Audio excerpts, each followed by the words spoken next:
I'm constantly finding myself rewatching Adam's videos on Kimba because of his gigantic rabbit hole formed by misinformation, stupidity, and certain people wanting to give justice to a show they haven't even seen endlessly fascinates me.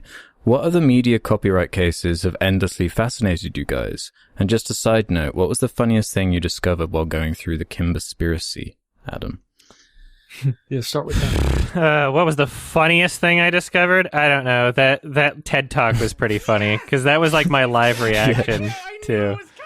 That was a moment where I pretty much just called why she believed that.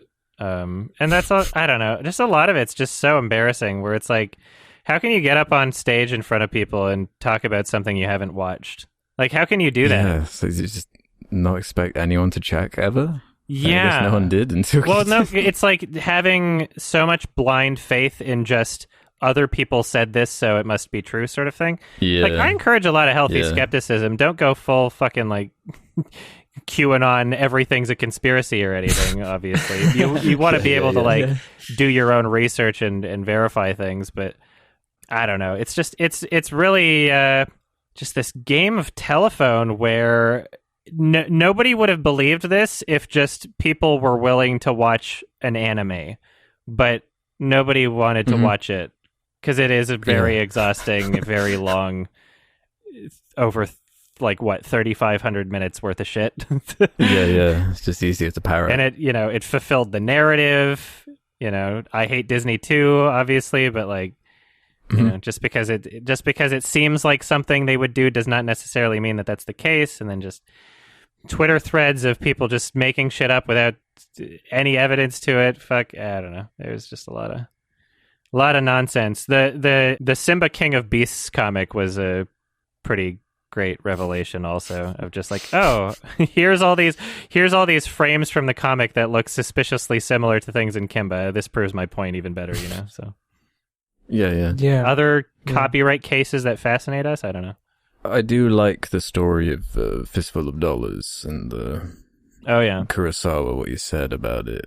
I found the quote. For his part, Kurosawa expressed admiration for Leone's work on A Fistful of Dollars, commenting, "He made a fine movie, but it was my movie." It's pretty biting. That's funny. He had to pay $100,000. Yeah, I mean, there's copyright cases that show up all the fucking time, and there's I usually don't jump on things being like, yeah, this was a ripoff thing, right? So Yoko Kanno, I made a highlights video on that, and I also talked with Destiny on his channel about that. You can look it up about Yoko Kanno's plagiarism, or what I would consider to be plagiarism. And even though that's never went to court, I think just watch that. I make the argument there, but I believe it's seriously founded. Bad. Yeah, because I don't doubt that. Absolutely. Yeah, I from having looked it up myself and then having a good understanding of music composition, there's a bit too much there. Yeah. Anyway, just watch the stream I did with Destiny because that explains it there. Okay, but cool. Yeah, it seems like every fucking few months there'll be an instance of somebody claiming like, oh yeah, this was a ripoff or this was stolen from this, and just by default, like, unless I'm going to thoroughly look into it, I usually just don't believe it because people have such a weird, bizarre understanding of like intellectual property or creativity even. So there's like a lot of people who don't create art that are talking about like, no, this has to have been made this way and there's no way that this could have possibly been the same.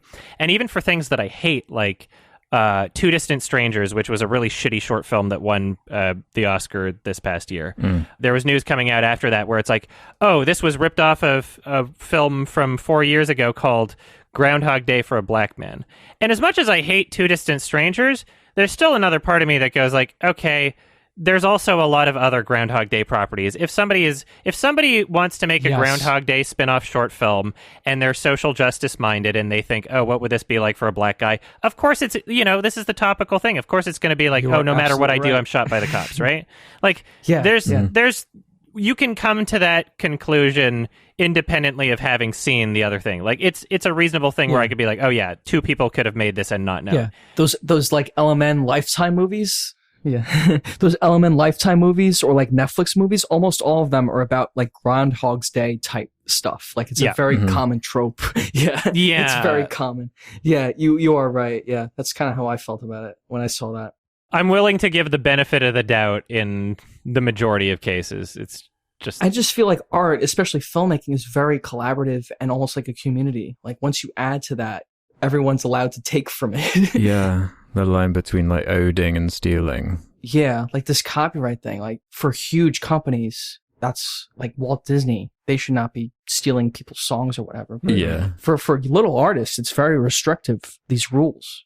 I just wish there was more leeway with it. That's all. I don't really have an answer. I feel like I've got a good answer somewhere, but I need to think about it more.